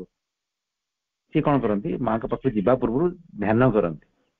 ସେଇ ଯୋଉ ରଙ୍ଗ ଫିଲିଙ୍ଗସ ଗୁଡିକୁ, ମନ୍ଦ ଚିନ୍ତା ଗୁଡିକୁ ସପ୍ରେସ କରିଦିଅନ୍ତି। ସେ ବିଷୟରେ ବେଶୀ ଚିନ୍ତା କରନ୍ତି, ମାଙ୍କ ବିଷୟରେ ଚିନ୍ତା କରନ୍ତି, ଭଲ ଭଲ କଥା ଚିନ୍ତା କରନ୍ତି, ନାମ ଜପ କରନ୍ତି। ଧୀରେ ଧୀରେ ଧୀରେ ଧୀରେ ତାଙ୍କ ଭିତରେ ସେ ରଙ୍ଗ ଫିଲିଙ୍ଗ ଗୁଡିକ ଚାଲିଯାଏ, ସେ ଭାରି ସୁନ୍ଦର ଫିଲ୍ କରନ୍ତି। ସେଇ ସମୟରେ ସେ ମାଙ୍କ ପାଖକୁ ଯାଆନ୍ତି, ଫେରି ଆସିକି ଆଶ୍ୱସ୍ତ ହେଇଯାନ୍ତି, ଯାହା ହଉ ଏମିତି ଭଲ ଭାବରେ ଯାଇଥିଲି, ମା ଜାଣିପାରିନଥିବେ। ଏମିତି ବାରମ୍ବାର କରିଲା ବେଳେ ତାଙ୍କ ନିଜ ଭିତରେ ଅସ୍ୱସ୍ତି ଜାଗ୍ରତ ହେଲା ଯେ ମୁଁ ତ ଖରାପ ପିଲା ହେଇକି ଅଛି ଏପର୍ଯ୍ୟନ୍ତ, ଖାଲି ସାଧୁ ଭଳିଆ ହେଇକି ମାଙ୍କୁ ପ୍ରଣାମ କରିଦେଇକି ଆସିଲେ କଣ ହବ। ମୁଁ ତ ମାଙ୍କୁ ପ୍ରଣାମ କରୁଛି ଭଲ ମନ ଭାବରେ, ମାଙ୍କ ପ୍ରତି ମୋର ଭଲ ପାଇବା ରହିଛି, କିନ୍ତୁ ମୁଁ ତ ଭୁଲ ଭାଲ କାମ ସବୁ କରୁଛି। ତାଙ୍କ ଭିତରେ ଅସ୍ୱସ୍ତି ଭାବ ବଢି ବଢି ଗଲା, ସେ ଆଉ ସହି ପାଇଲେ ନାହିଁ। ସିଧାସଳଖ ମାଙ୍କ ପାଖକୁ ଗଲେ ଯେ ମା ମୁଁ ଦେଖ ମୋ ଭିତରେ କଣ କଣ ସବୁ ଅଛି, ସବୁ କାମ, କ୍ରୋଧ, ଲୋଭ, ମା ସବୁ ଅଛି। ମୁଁ ପ୍ରତ୍ୟେକ ଦିନ ଏମିତି ଛୋଟିଆ ସାଧୁଟି ହେଇକି ସବୁ କିଛି ସରଫେସ କରିଦେଇକି ମୁଁ ତୁମ ପାଖକୁ ଆସେ। ମା କହିଲେ ହଁ ଏଇ ବିଷୟରେ ମୁଁ ଜାଣିଛି। ତ ଶୀଘ୍ର କେମିତି ଜାଣିଛ ମା? ତୁ ଯେତେବେଳେ ଛୋଟିଆ କ୍ଷୁଦ୍ର ସାଧୁଟି ହେଇକି ମୋ ପାଖକୁ ଆସୁ, ତୋର ସେ ମନ୍ଦ ବୃତ୍ତି ଗୁଡିକର ତୋ ପଛପଟେ ରହିକି ଉଙ୍କି ମାରୁଥାନ୍ତି। ସେ ତାପରେ ପଚାରିଲେ ଯେ ମା ଯଦି ଆପଣ ଜାଣିଥିଲେ ତାହେଲେ ତାକୁ କ୍ୟୁର କାହିଁକି କରନ୍ତି ନାହିଁ? ସେ କହିଲେ ଯେ ଯେ ତୁ ସିନା ମତେ ସେ କଥା ଜଣେଇଲେ ମୁଁ କ୍ୟୁର କରିବି, ତୁ ସିନା ମତେ ସେଇ ଗୁଣ ଗୁଡିକ ଦେଇଦେଲେ ମୁଁ ନେବି, ତୁ ତ ଦଉନୁ ମୁଁ ନେବି କେମିତି? ଆମେ ଏମିତି କେବେ ବି ଭାବିବା ନାହିଁ ମୋ ରୋଗର ସମ୍ପର୍କରେ, ମୋର ଭୁଲ କାମ ସମ୍ପର୍କରେ ମା ଜାଣିଛନ୍ତି, ସେ ନିଜେ ନିଜେ ତାଙ୍କ ତରଫରୁ ଠିକ କରିଦେବେ। ହଁ ସେ ଜାଣିଛନ୍ତି, କିନ୍ତୁ ଆମେ ଜଣେଇଲେ ସେ ଆହୁରି ଭଲ ଭାବରେ ଆମକୁ ସଫା କରିବା ପାଇଁ ଚେଷ୍ଟା କରିବେ। ଆମର ଜଣେଇଲେ ହିଁ, ଆମର ପ୍ରାର୍ଥନାଟି ହିଁ ତାଙ୍କ ଏବଂ ଆମ ମଧ୍ୟରେ ଲିଙ୍କ କ୍ରିଏଟ କରେ। ସେଥିପାଇଁ ଆମେ ସେ ଏକ୍ସାମ୍ପଲକୁ ନେଇକି ଜଣେଇବାକୁ କେବେ ଭୁଲିବା ନାହିଁ। ଏବଂ ମା ବି ଏମିତି ଗୋଟେ ବହୁତ ସିରିୟସ କଥା କହିଛନ୍ତି, ମାଙ୍କୁ ନ ଜଣେଇବାର ଭାବ ଯଦି ଆମ ଭିତରେ ଆସେ, ମା କହିଲେ ଏଇଟା ହଉଛି ଆଡଭର୍ସ ସଜେସନ। ବିରୋଧୀ ଶକ୍ତି ଆମ ସହିତ ଗୋଟେ ଟ୍ରିକ୍ ଖେଳିକି କହିଦିଏ, ନାଇଁ ନାଇଁ ମାଙ୍କୁ ଜଣାନା। ବେଳେବେଳେ କହେ ମାଙ୍କୁ ଜଣେଇବା ଦରକାର ନାହିଁ, ଯେ ମା ସବୁ ଜାଣିଛନ୍ତି। ବେଳେବେଳେ କହିବ ଏଇ ଲଜ୍ଜାକର କଥା ମାଙ୍କୁ କହିଲେ ମା କଣ ଭାବିବେ, ଏମିତି କହେ। ମା କହିଲେ ଏଇଟା ହଉଛି ଆଡଭର୍ସ ସଜେସନ। ଡିଭାଇନ ସଜେସନ ହଉଛି ନାଇଁ ଜଣା, ଭୁଲ ହେଲେ ବି ଜଣା। ଦୁର୍ଯ୍ୟୋଧନଙ୍କର ଯୋଉ ଅବସ୍ଥା ହେଲା, ତାଙ୍କୁ କହିଦିଆଗଲା ଯେ କଣ କିଛି ଅଂଶ ଲୁଚେଇ ଦେବା ପାଇଁ। ଯୋଉ ଅଂଶଟି ସେ ଲୁଚେଇଲେ ସେ ଅଂଶଟି ହିଁ ତାଙ୍କର ଧ୍ୱଂସର କାରଣ ହେଲା। ଆମେ ମାନେ ସେମିତି ଆମର ଯୋଉ କଥାଟିକୁ ମାଙ୍କୁ ନ ଜଣେଇବା, ସେଇ କଥାଟି ହିଁ ଟ୍ରାନ୍ସଫରମେସନ ରୁ ବଞ୍ଚିତ ହେଇଯିବ। ଆମେ ସେଥିପ୍ରତି ସଦା ସର୍ବଦା ସଚେତନ ରହିବା ଦରକାର। ଆମେ କୌଣସି ମଣିଷକୁ ନ ଜଣେଇ ପାରୁ, ଦ୍ୟାଟ ଇଜ ଓକେ। ମୁଁ ସମସ୍ତଙ୍କୁ ମୋର ଦୁଃଖ କହିବା କିଛି ଆବଶ୍ୟକ ନାହିଁ, କିନ୍ତୁ ମୋ ପାଖରେ ଏମିତି କୌଣସି ଗୋଟିଏ କଥା ନ ରହୁ ଯାହା ମା ଜାଣିନାହାନ୍ତି। କେମିତି ଜାଣିନାହାନ୍ତି? ମୋ ତରଫରୁ ଜାଣିନାହାନ୍ତି, ଆଉ କାହାଠୁ ଶୁଣିକି ନୁହଁ, ନିଜ ନିଜ ଦିବ୍ୟ ଦୃଷ୍ଟିରେ ନୁହଁ। ମୋ ଠାରୁ ନ ଜାଣିଥିବା କଥା ମୋ ବିଷୟରେ ଏମିତି କିଛି ବି ନ ରହୁ ମାଙ୍କ ପାଖରେ। ସବୁ କଥାକୁ ମୁଁ ମୋ ଜୀବନକୁ ଗୋଟେ ଓପନ ବୁକ୍ ତାଙ୍କ ସାମ୍ନାରେ କରିଦେବି। ଇଚ୍ ଆଣ୍ଡ ଏଭରିଥିଙ୍ଗ, ମୋର ଖାଇବା ଚଏସ୍, ମୁଁ କାହାକୁ ପସନ୍ଦ କରେ, କାହାକୁ ଅପସନ୍ଦ କରେ, କୋଉ କଥାରେ ମୁଁ ରାଗିଯାଏ, କୋଉ କଥାକୁ ମୁଁ ଘୃଣା କରେ, ସବୁ କଥା, ମୋର ଦେହ ଖରାପଠୁ ଆରମ୍ଭ କରି ମନ ଖରାପ ପର୍ଯ୍ୟନ୍ତ ସବୁ କଥା ମୁଁ ମାଙ୍କୁ ଜଣେଇବି। ମୋର ପରିବାର ସମ୍ପର୍କରେ, ମୋର ପିଲାମାନଙ୍କର ସମ୍ପର୍କରେ, ମୋର କାର୍ଯ୍ୟ ସମ୍ପର୍କରେ, ମୋର ଫେଲୁଅର ସମ୍ପର୍କରେ, ମୋର ସକ୍ସେସ ସମ୍ପର୍କରେ, ମୋର ୱିକନେସ ସମ୍ପର୍କରେ, ଯାହା ଯାହା ବି ଅଛି, ମୋର ଫ୍ୟୁଚର ପ୍ଲାନ ସମ୍ପର୍କରେ ସବୁ କିଛି ଡିଟେଲ ମାଙ୍କୁ ଜଣେଇବା ବହୁତ ଆବଶ୍ୟକ। କାରଣ ଏଇଟା ହିଁ କଣ୍ଡିସନ ଅଫ ଟ୍ରାନ୍ସଫରମେସନ।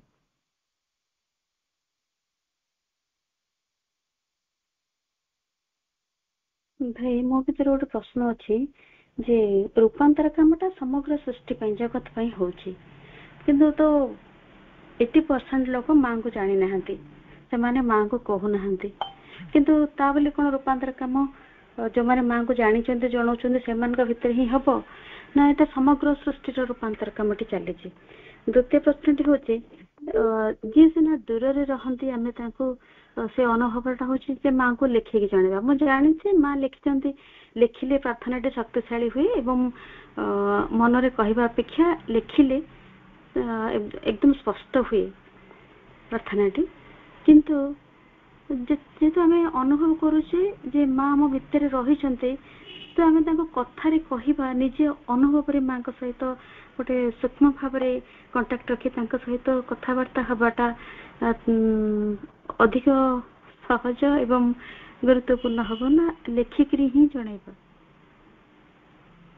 ସବୁ ସମୟରେ ତ କାଗଜ କଲମ ଧରିକି ସାଙ୍ଗେ ସାଙ୍ଗେ ଯେତେବେଳେ ସେ କଥାଟି ଆସୁଛି ଆପେ ଆପେ ହେଇଯାଉଛି ସେଇ ସମୟରେ ମାଙ୍କ ସହିତ। କିନ୍ତୁ ଯେତେବେଳେ ଆମେ ଯୋଉ ଟାଇମରେ ଲେଖିବା ପାଇଁ ବସୁଛୁ, ତ ଆମେ ଆମ ଭିତରେ ଗୋଟେ ସମୟରେ ଆସୁଥିବ ସେ ଆସ୍ପୃହାଟି ବା କଥା ହେବା ପାଇଁ, କିନ୍ତୁ ତାକୁ ଆମେ ସନ୍ଧ୍ୟାରେ ଲେଖିକି ଜଣାଉଛୁ। କିନ୍ତୁ ଲେଖିବା ଆଉ କହିବା ଭିତରେ କାହିଁକି ଏମିତି ଗୋଟେ, ଲେଖିବାଟାକୁ କାହିଁକି ଏତେ ଗୁରୁତ୍ୱ ଦିଆଗଲା? ଧନ୍ୟବାଦ ଅପା ଆପଣଙ୍କ ପ୍ରଶ୍ନ ପାଇଁ। ମୁଁ ଦ୍ୱିତୀୟ ପ୍ରଶ୍ନଟିକୁ ପ୍ରଥମେ ଆବଶ୍ୟକ ମନେ କରୁଛି ଉତ୍ତର ଦେବା ପାଇଁ। ଲେଖିବା ଏବଂ କହିବା ଏଇଟା ଗୋଟେ ବାସ୍ତବରେ ବ୍ୟକ୍ତିଗତ ପ୍ରଶ୍ନ। ଯଦି ଜଣେ ସବୁ କିଛି ନିଜର ମନରେ ସାଇକୋଲୋଜିକାଲି ଏମିତି କମ୍ୟୁନିକେଟ କରିଦେଇ ପାରୁଛି ଯେ ସେ କମ୍ୟୁନିକେସନଟା ବହୁତ ଡିଟେଲ କମ୍ୟୁନିକେସନ ହେଇଯାଉଛି, ସେ ପୁରା ମାଙ୍କର ପ୍ରେଜେନ୍ସକୁ ଫିଲ୍ କରିକି ନିଜର ସାଇକୋଲୋଜିକୁ କମ୍ୟୁନିକେଟ କରିଦେଇ ପାରୁଛି, ନିଜର ସତ୍ତାଙ୍କର ସବୁ କୋଣ ଅନୁକୋଣକୁ ମାଙ୍କୁ ଏକ୍ସପୋଜ କରିଦେଇ ପାରୁଛି କଣ୍ଟିନ୍ୟୁଅସଲି। ଏଇଟା ବହୁତ ୱଣ୍ଡରଫୁଲ ଫିଲିଂ। ସେ ଅବସ୍ଥାକୁ ଯୋଉମାନେ ଯାଇଛନ୍ତି ସେମାନଙ୍କୁ କେବେ ବି ଲେଖିବାର ଆବଶ୍ୟକତା ନାହିଁ, ଏଇଟା ସତ କଥା। ମା ବି କହିଛନ୍ତି, ମାଙ୍କର ଯୋଉ ବାଣୀଟି ଅଛି ଲେଖିକି ଜଣେଇବା, ସେଥିରେ ସାଇକୋଲୋଜିକାଲି ବି ଇନଫର୍ମ କରିବା ସମ୍ପର୍କରେ ମା କହିଛନ୍ତି। କିନ୍ତୁ କିଛି କିଛି ଅପା ଭାଇଙ୍କର ପ୍ରକୃତି ଭିନ୍ନ, ସେମାନେ ହଠାତ୍ କହିପାରନ୍ତିନି, ତାଙ୍କ ଭିତରେ କ୍ଲାରିଟି ନଥାଏ। ସେ ଯେତେବେଳେ ମାଇଣ୍ଡ ଥ୍ରୁରେ କମ୍ୟୁନିକେଟ କରିବା ପାଇଁ ଚାହାନ୍ତି, ସେ ସବୁ କିଛିକୁ ଏକ୍ସପ୍ରେସ କରିପାରନ୍ତି ନାହିଁ। କେତେବେଳେ ଏକ୍ସପ୍ରେସ କରିବା ତାଙ୍କ ପାଇଁ ସହଜ ହୁଏ ଯେତେବେଳେ ସେ ଲେଖିବା ଆରମ୍ଭ କରନ୍ତି। ଲେଖିଲା ମାନେ ହଠାତ୍ ହଠାତ୍ ମନେ ପଡିଯାଏ, ହଁ ହଁ ଏଇଟା କହିବି ସେଇଟା କହିବି। ସେଥିପାଇଁ ବ୍ୟକ୍ତିଗତ ଭାବରେ ଆମେ ଅନୁଭବ କରିବା ଯେ ମୋ ପାଇଁ what is the easier process. ଯଦି ମୁଁ ସବୁ କିଛି ଏକ୍ସପୋଜ କରିଦେଇ ପାରୁଛି ମାଙ୍କ ପାଖରେ ତାହେଲେ କିଛି ଅସୁବିଧା ନାହିଁ। କିନ୍ତୁ ଯଦି ନ ଲେଖିଲେ ମୋ ଭିତରେ ଆସୁନାହିଁ, ମନେ ଆସୁନାହିଁ ଯେ ମୁଁ କଣ କହିବି ତାହେଲେ ଲେଖିବା ପ୍ରୋସେସ ଟି ବହୁତ ଭଲ। ଆଉ ଯେକୌଣସି ମୁହୂର୍ତ୍ତରେ, ଗୋଟେ ମୁହୂର୍ତ୍ତରେ ଆସ୍ପୃହ ଆସିଲା, ଭିନ୍ନ ମୁହୂର୍ତ୍ତରେ ବି ତାକୁ ଇଣ୍ଟେନ୍ସିଫାଇ କରିକି ଲିଖିତ ଆକାରରେ ମାଙ୍କୁ ଜଣେଇଲେ କିଛି ମିଷ୍ଟେକ୍ ନାହିଁ। ଯୋଉ ସମୟରେ ଆସ୍ପୁରାଟି ଆସିଲା ମୁଁ ତାକୁ ମନସ୍ତତ୍ଵ ସ୍ତରରେ ମାଙ୍କୁ ଜଣେଇଲି, ପର ସମୟରେ ମୁଁ ତାକୁ ଲେଖିକି ବି ମାଙ୍କୁ ଯଦି ଜଣେଇବି ସେଇଟା ବି ଭଲ ଉପାୟ, କିଛି ଅସୁବିଧା ନାହିଁ।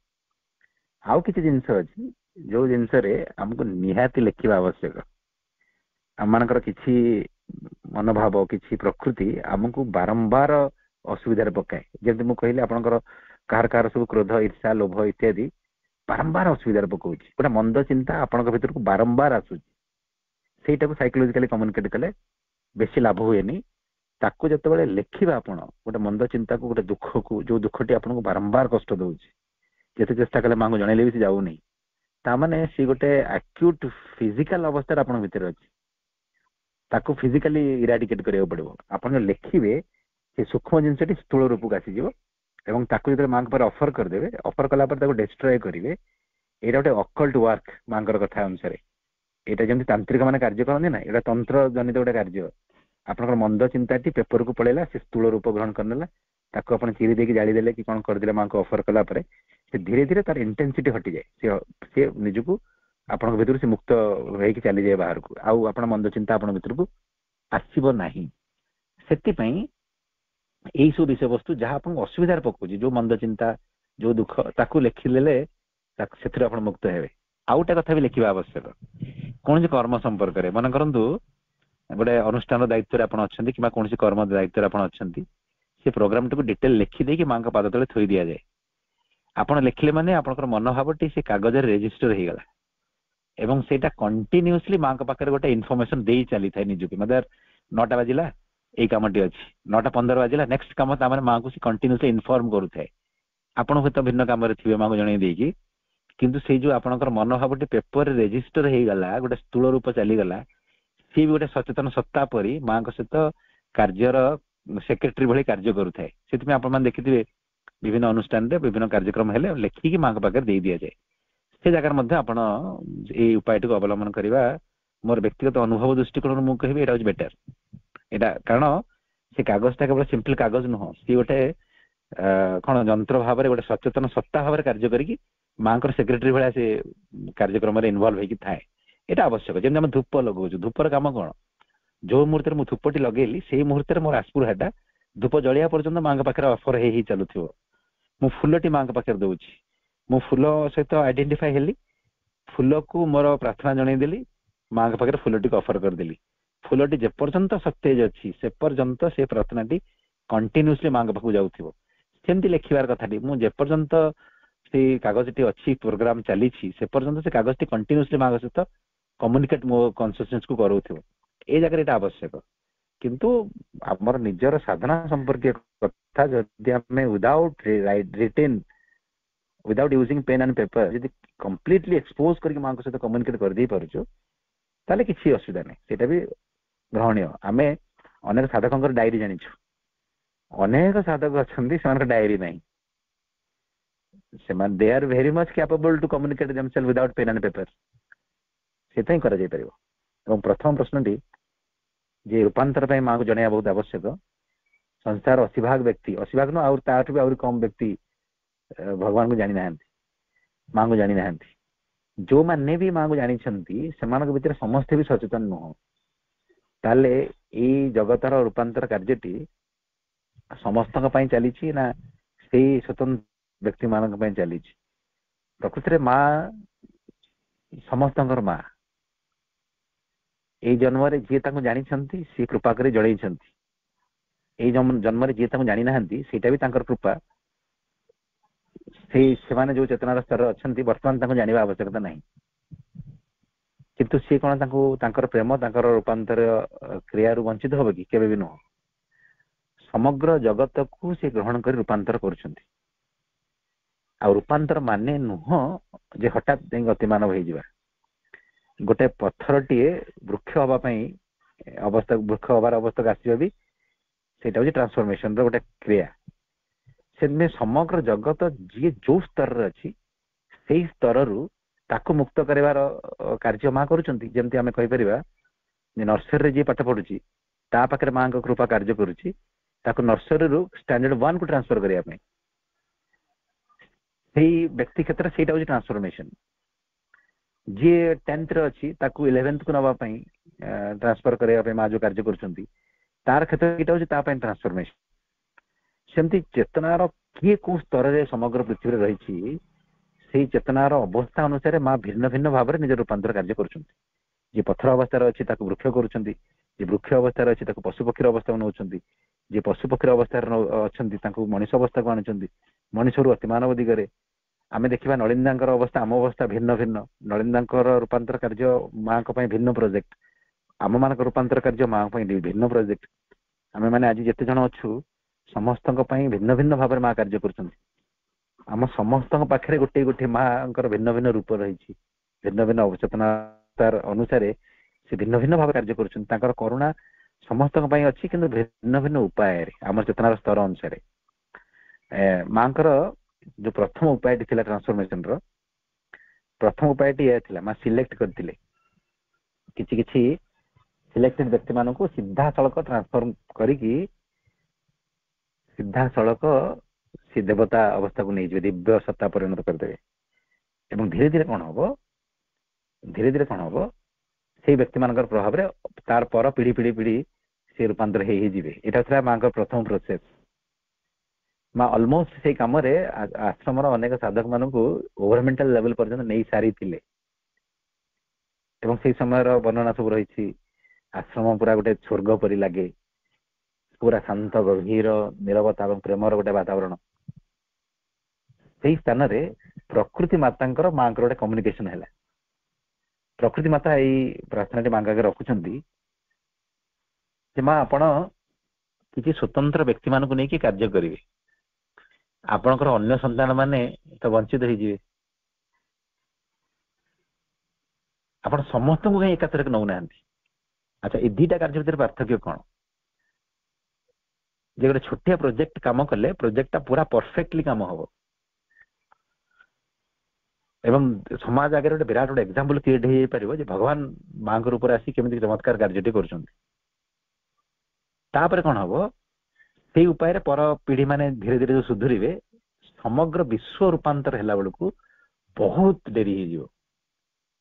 କିନ୍ତୁ ଆଉ ଗୋଟେ ଉପାୟ ହଉଛି ଯେ ଏକାଥରକେ ସମସ୍ତଙ୍କ ଉପରେ କାର୍ଯ୍ୟ କରିବା ପାଇଁ ଆରମ୍ଭ କରିବେ। ଯିଏ ଯୋଉ ସ୍ତରରେ ଅଛି ତାକୁ ସେଇ ସ୍ତରରୁ ଉଠେଇବା ପାଇଁ ଚେଷ୍ଟା କରିବେ। ତା ଦ୍ୱାରା କଣ ହବ, କାର୍ଯ୍ୟଟି ବହୁତ ଅସଜଡ଼ା ଲାଗିବ, ସବୁ କିଛି ବିଗିଡ଼ି ଭଳିଆ ଲାଗିବ। ଏମିତି ଲାଗିବ ଯେମିତି ମା ନାହାନ୍ତି, ରୂପାନ୍ତର କାର୍ଯ୍ୟ କିଛି ହଉନି, ଅତିମାନ ଶକ୍ତି ଏତେ ଦିନ ହେଲା ଅବତରଣ କଲାଣି ତ ସେ କରୁଛି କଣ, ଚାରିଆଡେ ତ ଅସଜଡ଼ା ଲାଗୁଛି, ଏମିତି ଲାଗିବ। କିନ୍ତୁ ଯେତେବେଳେ ଟ୍ରାନ୍ସଫର୍ମେସନ ତାର ଫୁଲଫିଲମେଣ୍ଟ ସ୍ତରକୁ ଯିବ, ସମସ୍ତେ ଆଟ୍ ଏ ଟାଇମ୍ ଗୋଟେ ଭଲ ଅବସ୍ଥାକୁ ଚାଲିଯିବେ। ଅତି କମରେ ସମସ୍ତେ କମ୍ପ୍ଲିଟ ଟ୍ରାନ୍ସଫର୍ମେସନ ନହେଲେ ବି ସମସ୍ତଙ୍କ ଭିତରେ ଗୋଟେ ସଚେତନତା ଜାଗ୍ରତ ହେଇଯିବ, ସମସ୍ତଙ୍କ ଭିତରେ ଗୋଟେ କନସିୟସ୍ ଆସ୍ପିରେସନ ର ଅବସ୍ଥାକୁ ପହଞ୍ଚେଇ ହବ। ଏଇଟା ହିଁ ଥିଲା ପ୍ରକୃତି ମାତାର ରିକ୍ୱେଷ୍ଟ। ମା କହୁଛନ୍ତି ତାଙ୍କର ଏଜେଣ୍ଡାରେ, ମା କହୁଛନ୍ତି ମୁଁ ଫାଇନାଲି ମୋର କନସେପ୍ଟକୁ ୱିଡ୍ର କରେଇକି ପ୍ରକୃତିର ରିକ୍ୱେଷ୍ଟକୁ ଗ୍ରହଣ କରିନେଲି। କିନ୍ତୁ ଯିଏ ଯୋଉ ସ୍ତରରେ ଅଛି ତାକୁ ସେଇ ସ୍ତରରୁ ରୂପାନ୍ତର କରିବାକୁ ପଡେ।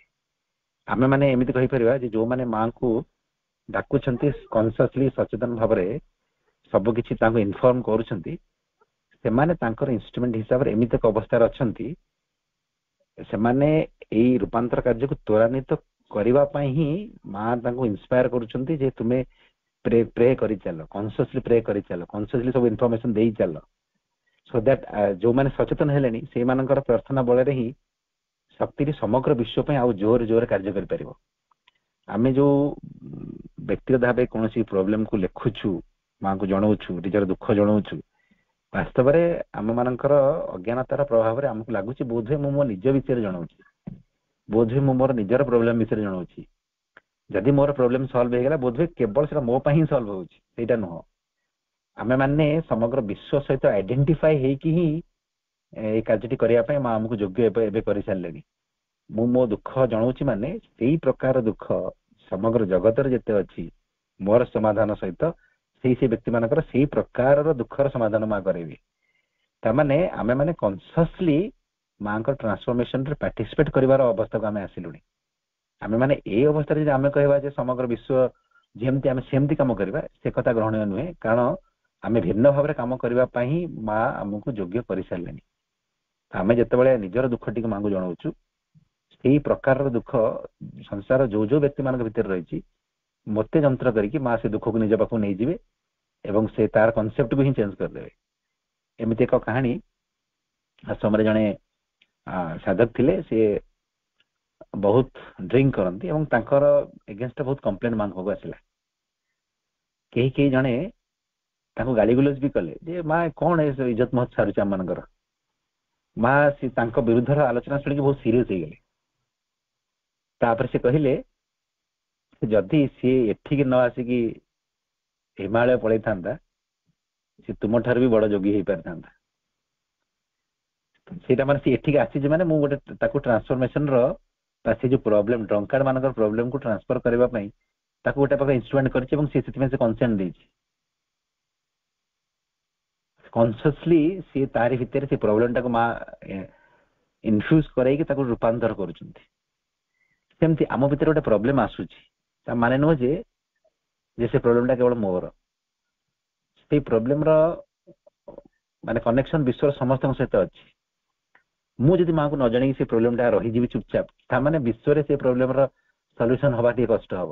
ମୁଁ କନସିୟସ ଇନଷ୍ଟ୍ରୁମେଣ୍ଟ ଯେହେତୁ ହେଲେଣି, ମୁଁ ଯେତେବେଳେ ମାଙ୍କୁ ଜଣାଉଛି ସେ କଥାଟି, ମୁଁ ସେଇ ବ୍ୟକ୍ତି ମାନଙ୍କର ପ୍ରତିନିଧି ରୂପେ ମାଙ୍କୁ ଜଣାଉଛି ଏବଂ ମୋର ପ୍ରାର୍ଥନା ମୋର ନିରନ୍ତର ଜଣେଇବା ଫଳରେ ମା ଯେତେବେଳେ ସେଇ ପ୍ରୋବ୍ଲେମକୁ ଟ୍ରାନ୍ସଫର୍ମ କରିବେ, ତାର ପ୍ରଭାବ ସମଗ୍ର ବିଶ୍ୱ ପ୍ରକୃତିରେ ବି ପଡିବ। ସେଇ ଦୁଃଖ ଯନ୍ତ୍ରଣା ସହିତ ସମ୍ପର୍କିତ ପ୍ରତ୍ୟେକ ବ୍ୟକ୍ତି ମାନଙ୍କ ଉପରେ କିଛି ନା କିଛି ପ୍ରଭାବ ପଡିବ। ସମୟ ଆସିବ ସେଇ ପ୍ରକାର ଅସୁବିଧାଟି ସମଗ୍ର ଜଗତରୁ ହିଁ ସମ୍ପୂର୍ଣ୍ଣ ଭାବରେ ବିଲୁପ୍ତ ହେଇଯାଇଥିବ। ଆମେ ମାନେ କନସିୟସ ଅବସ୍ଥାରେ ଅଛୁ। ଆମ ମାନଙ୍କର ସାଧନା କରିବାର ଧାରା ଭିନ୍ନ ଏବଂ ଯୋଉମାନେ ମାଙ୍କୁ ଜାଣିନାହାନ୍ତି ବୋଲି ଆମେ ବାହାରୁ ଦୃଷ୍ଟିରୁ ଦେଖୁଛୁ, ସେମାନଙ୍କର ସାଧନା କରିବାର ଧାରା ହଉଛି ଭିନ୍ନ। କେହି କେହି ଅପଭାଇ ମାନେ ଅଛନ୍ତି, ବ୍ୟକ୍ତି ମାନେ ଅଛନ୍ତି ଯୋଉମାନେ ଭିନ୍ନ ଭିନ୍ନ ଗୁରୁ ମାନଙ୍କୁ ଗ୍ରହଣ କରିଛନ୍ତି।